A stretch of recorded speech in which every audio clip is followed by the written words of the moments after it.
ಎಲ್ಲರಿಗೂ ನಮಸ್ಕಾರ. Welcome back to my YouTube channel. ಯಾರೆಲ್ಲ ನಮ್ಮ ಚಾನಲ್ನನ್ನು ಮೊದಲ ಬಾರಿಗೆ ನೋಡ್ತಿದ್ದೀರೋ ದಯವಿಟ್ಟು ಸಬ್ಸ್ಕ್ರೈಬ್ ಮಾಡಿ, ಶೇರ್ ಮಾಡಿ, ಲೈಕ್ ಮಾಡಿ ನಮ್ಮನ್ನು ಪ್ರೋತ್ಸಾಹಿಸಿ.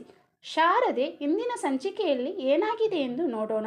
ಸಂಚಿಕೆ ಮೊದಲಿಗೆ ಅಜ್ಜಿ ಹೊರಗಡೆ ಬರ್ತಾರೆ. ಸೆಗಣಿ ತಗೊಳ್ಳಿ, ಜಾರಿ ಬೀಳ್ಬೇಕನ್ನುವಷ್ಟರಲ್ಲಿ ಬ್ಯಾಲೆನ್ಸ್ ಮಾಡಿ ನಿಲ್ತಾರೆ. ನಂತರ ಕೆಳಗೆ ನೋಡಿದಾಗ ರಂಗೋಲಿ ಮತ್ತು ಮಧ್ಯದಲ್ಲಿ ಸೆಗಣಿ ಇರುತ್ತೆ. ಶಾರದನನ್ನು ಕರೆದು, ಇದು ಯಾರು ಮಾಡಿದ್ದು? ನೀನೇ ಮಾಡಿದ್ದ? ಅಷ್ಟು ಗೊತ್ತಾಗಲ್ವ? ಇದನ್ನೆಲ್ಲ ಈ ಥರ ಮಾಡಬಾರ್ದು ಅಂತ ಹೇಳ್ತಿರ್ಬೇಕಾದ್ರೆ ಶಾರದೆ ಹೇಳ್ತಾಳೆ, ಇದು ಒಳ್ಳೆಯದು. ಹಳ್ಳಿಗಳಲ್ಲಿ ಬೆಳಿಗ್ಗೆ ದಿನ ಶುರುವಾಗುವುದೇ ರಂಗೋಲಿ ಮತ್ತು ಗೋಮಯದಿಂದ. ಗೋಮೂತ್ರ ಎಷ್ಟು ಒಳ್ಳೆಯದು, ಮದ್ದಿಗೆಲ್ಲ ಔಷಧಿ, ನಿಮಗೆ ಗೊತ್ತಿದೆ ತಾನೇ. ಅದೇ ರೀತಿ ಗೋಮಯ ಸಹ ತುಂಬ ಒಳ್ಳೆಯದು ಅಂತ ಹೇಳ್ತಿರ್ಬೇಕಾದ್ರೆ ಅದು ನಿನ್ನ ಹಳ್ಳಿ, ಇದು ಸಿಟಿ, ಇಲ್ಲಿ ಈ ಥರ ಎಲ್ಲ ಮಾಡಬಾರ್ದು, ಇನ್ನು ಮುಂದೆ ಈ ಥರ ಎಲ್ಲ ಮಾಡಬೇಡ, ಮೊದಲು ಇದನ್ನು ಸರಿ ಮಾಡಂತೇಳಿ ಶಾರದನ ಹತ್ರ ಹೇಳ್ತಾರೆ. ಆಯಿತು ಅಂತೇಳಿ ರಂಗೋಲಿ ಬಿಡಿಸಿದ ಸ್ಥಳಕ್ಕೆ ಶಾರದ ಗೋಮಯವನ್ನು ಸರಿ ಮಾಡ್ತಾಳೆ. ನಂತರ ಜಲಜ ಎಲ್ಲಿದ್ದೀಯ, ಬಾ ನನಗೆ ಕಾಲಿಗೆ ನೀರು ಹಾಕ ಅಂತ ಹೇಳ್ತಾಳೆ. ಅಷ್ಟೊತ್ತಿಗೆ ವೈಕುಂಠ ಸಹ ಬಂದು, ಜಲಜ ನೀನು ನೀರು ಹಾಕಬೇಡ, ನಾನು ಹಾಕ್ತೇನೆ ಅಂತ ಹೇಳ್ತಾನೆ. ವೈಕುಂಠ ಅಜ್ಜಿ ಹತ್ರ ಹೇಳ್ತಾನೆ, ಈ ಅಮ್ಮಂದು ತುಂಬ ಜಾಸ್ತಿ ಆಯಿತು, ನೀವು ಯಾಕೆ ಸುಮ್ಮನೆ ಇದ್ದೀರಾ, ಏನಾದರೂ ಮಾಡಲಿಕ್ಕೆ ಆಗೋದಿಲ್ವ ಅಂತ ಹೇಳಬೇಕಾದ್ರೆ, ನಾನು ಎಲ್ಲಿ ಸುಮ್ಮನೆ ಇದ್ದೆ, ನಾನು ಕಾರ್ಯ ಮಾಡ್ತೇನೆ ಇದ್ದೆ, ಒಂದಲ್ಲ ಒಂದು ದಿನ ಅವಳನ್ನು ಈ ಮನೆಯಿಂದ ಹೊರಗೆ ಹಾಕ್ತೇನೆ ಅಂತ ಹೇಳ್ತಾರೆ. ಈಗ ಸಿದ್ದುನ ಮೊಬೈಲ್ನಲ್ಲಿ ಫೋಟೋ ನೋಡ್ತಾ ಕೆಳಗಡೆ ಬರ್ತಾಳೆ. ಆಗ ಶಾರದಾ ಸಹ ಬರ್ತಾಳೆ. ಏನಮ್ಮ ಅವರೇ, ಇನ್ನೂ ಸಹ ನೀವು ನಿಮ್ಮ ಹುಡುಗನ ಫೋಟೋ ನೋಡೋದನ್ನು ಬಿಡಲಿಲ್ವ ಅಂತ ಹೇಳ್ತಿರ್ಬೇಕಾದ್ರೆ, ಇಲ್ಲ, ಎಷ್ಟು ನೋಡಿದರೂ ಸಾಲಲ್ಲ, ಅವನು ತುಂಬ ಸಿಂಪ್ಲಿಮೆಂಟ್ ನನ್ನ ಹುಡುಗ, ಒಳ್ಳೆ ಹುಡುಗ ಅಂತೇಳಿ ಅವನನ್ನು ಹೊಗಳ್ತಾನೆ ಇರ್ತಾನೆ. ಆಗ ಶಾರದಾ ಹೇಳ್ತಾಳೆ, ಇಷ್ಟು ಸಮಯವಾದರೂ ನನಗೆ ನಿಮ್ಮ ಹುಡುಗನ ಫೋಟೋ ತೋರಿಸ್ಲಿಲ್ಲ ಅಂತ ಹೇಳ್ಬೇಕಾದ್ರೆ, ಹೌದಲ್ವಾ, ನೋಡು ಅಂತೇಳಿ ಫೋನ್ ಕೈಗೆ ಕೊಡುವಾಗ ಫೋನ್ ಕೈಯಿಂದ ಜಾರಿ ಕೆಳಗೆ ಬೀಳುತ್ತೆ. ಶಾರದಳಿಗೆ ತುಂಬ ಭಯವಾಗುತ್ತೆ. ಯಾಕಂದರೆ ಅದು ತುಂಬ ಕಾಸ್ಟ್ಲಿ ಫೋನ್ ಆಗಿರುತ್ತೆ. ಅವಳು ಹೇಳ್ತಾಳೆ, ತುಂಬ ಕಾಸ್ಟ್ಲಿ ಫೋನು, ನನ್ನಿಂದಾಗಿ ತುಂಬ ಎಡವಟ್ಟಾಗೋಯಿತು ಅಂತ ಹೇಳ್ತಾಳೆ. ಆಗ ಜ್ಯೋತಿಕಾ ಕೊಂಕು ಮಾತನಾಡುತ್ತಾ, ಹೌದು, ಇದು ತುಂಬ ಕಾಸ್ಟ್ಲಿ ಫೋನು. ಶಾರದನಿಗೆ ತುಂಬ ಬೇಜಾರಾಗುತ್ತೆ. ಆಗ ಹೇಳ್ತಾಳೆ, ನೀವೇನು ಬೇಜಾರು ಮಾಡ್ಕೊಳ್ಬೇಡಿ, ಡಿಸ್ಪ್ಲೇ ಅಷ್ಟೇ ಹೋಗಿದೆ, ಅದನ್ನು ಸರಿ ಮಾಡ್ತೇನೆ ಅಂತ ಜ್ಯೋತಿಕಾ ಹೊರಡ್ತಾಳೆ. ವಿಮಲ ತುಂಬ ಖುಷಿಯಿಂದ ವೀಲ್ ಚೇರಲ್ಲಿ ಒಬ್ಬಳೇ ಬರ್ತಾಳೆ. ಶಾರದ ಇವತ್ತು ನನ್ನ ಮಗ ಬರ್ತಾನೆ, ಅವನಿಗೆ ನಿನಗೆ ಗೊತ್ತಿರುವ ಯಾವುದಾದ್ರೂ ಹೊಸತು ತಿಂಡಿ ರೆಸಿಪಿಯಲ್ಲಿದ್ದರೆ ಮಾಡು, ಅವನಿಗೆ ತುಂಬ ಖುಷಿಯಾಗುತ್ತೆ, ಏಕೆಂದರೆ ಅವನು ಹೊಸತನ್ನು ಯಾವಾಗಲೂ ಟ್ರೈ ಮಾಡ್ತಾ ಇರ್ತಾನೆ. ಗೊತ್ತಾ, ನನಗೆ ಗೊತ್ತಾಯ್ತಮ್ಮ ಇವತ್ತು ನಿಮ್ಮ ಮಗ ಬರ್ತಾರೆ ಅಂತ.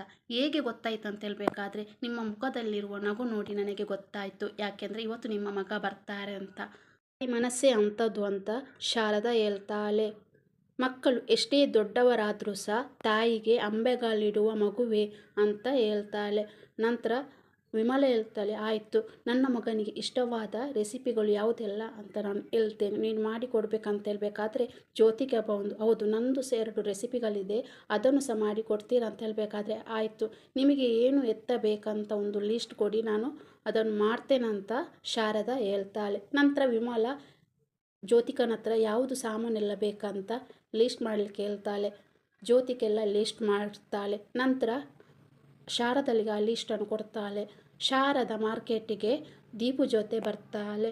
ಯಾವುದೆಲ್ಲ ಸಾಮಾನುಗಳೆಲ್ಲ ಕೊಟ್ಟಿದ್ದಾರಲ್ಲ ಅದನ್ನೆಲ್ಲ ತಗೊಳ್ತಾರೆ.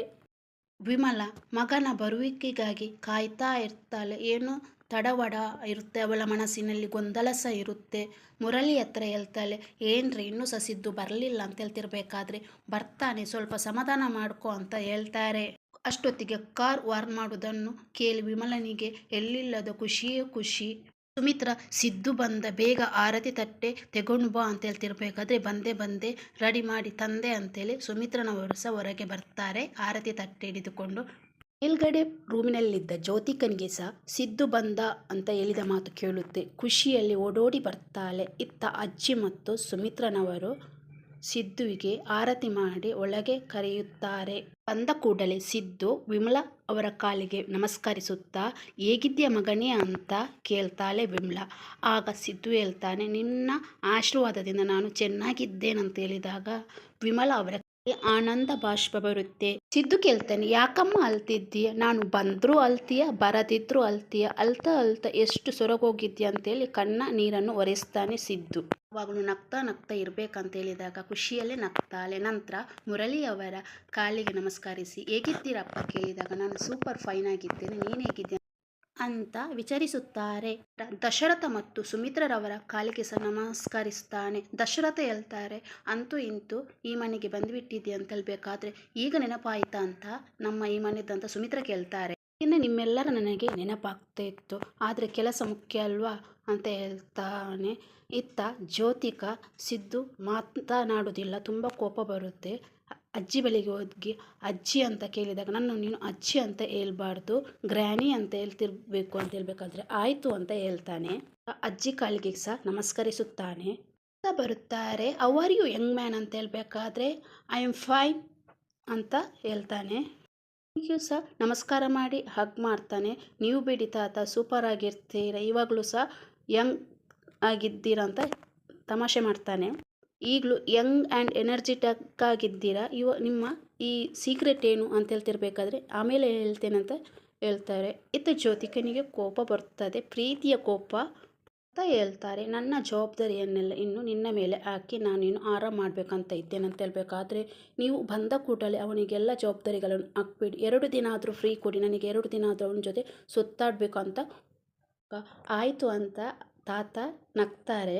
ಲಾಸ್ಟಿಗೆ ಸಿದ್ದು ಜ್ಯೋತಿಕನ ಬಳಿಗೆ ಬಂದು, ಮಿಸ್ ಬ್ಯಾಂಗ್ಳೂರ್ ಅವರು ನನ್ನ ಮೇಲೆ ಕೋಪ ಬಂದಿದೆ ಅಂತ ಹೇಳ್ಬೇಕಾದ್ರೆ ಈಗ ನಿನಗೆ ನೆನಪಾಯ್ತಾ ನಾನು ಮಿಸ್ ಬ್ಯಾಂಗ್ಳೂರ್ ಅಂತ ಕೇಳ್ತಾಳೆ.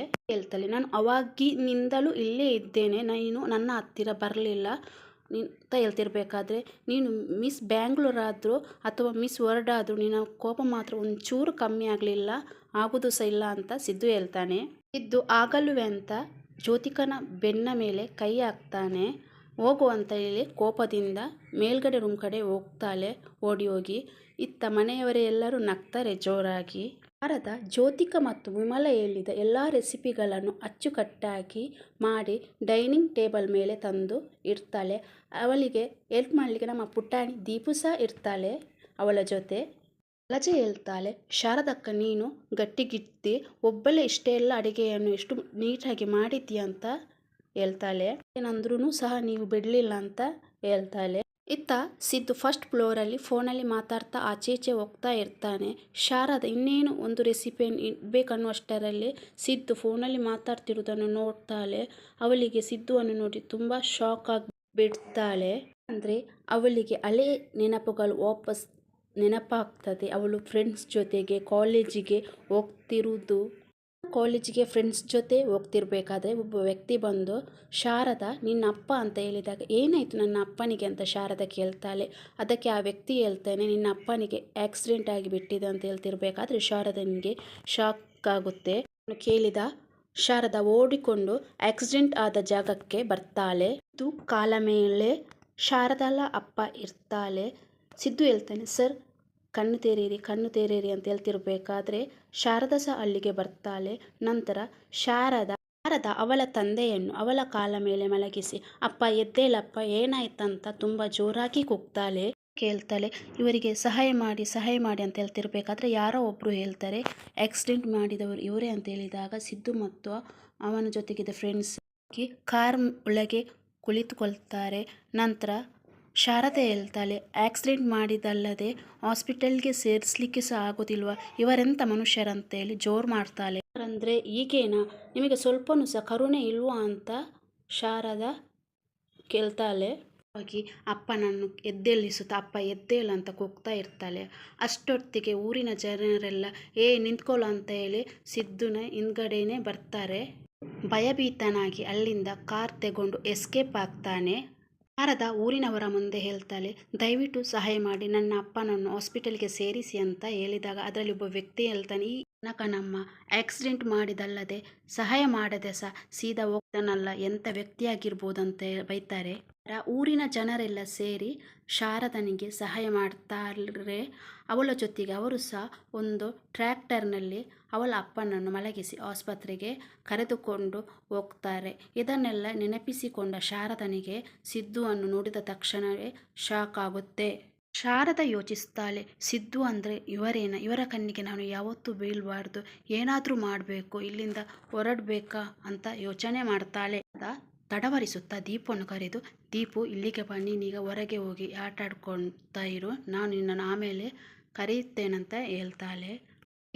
ಈಗ ಊಟ ಮಾಡುವ ಟೈಮ್ ಅಲ್ಲ ಅಂತ ಹೇಳ್ಬೇಕಾದ್ರೆ, ನೀನು ಜಾಣೆ ಅಲ್ವಾ, ನಾನು ಕರೆದಾಗ ಬಾ ಅಂತ ಶಾರದಾ ದೀಪುಗೆ ಹೇಳ್ತಾಳೆ.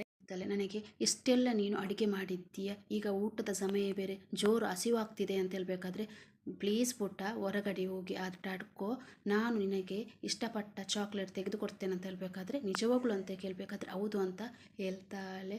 ನಂತರ ದೀಪು ಆಯ್ತಂತೇಳಿ ಹೊರಗೆ ಆಟ ಆಡಲು ಹೋಗ್ತಾಳೆ. ಕೆಳಗಡೆ ಬರ್ತಾ ಇರ್ತಾನೆ. ಶಾರದನಿಗೆ ಏನು ಮಾಡಬೇಕಂತ ತೋಚುವುದಿಲ್ಲ. ಅಷ್ಟೊತ್ತಿಗೆ ಅವಳು ಕೆಳಗೆ ಬಗ್ಗಿ ಕೂತ್ಕೊಳ್ತಾಳೆ. ಸಿದ್ದು ಡೈನಿಂಗ್ ಟೇಬಲ್ ಪಕ್ಕ ನೋಡ್ತಾನೆ.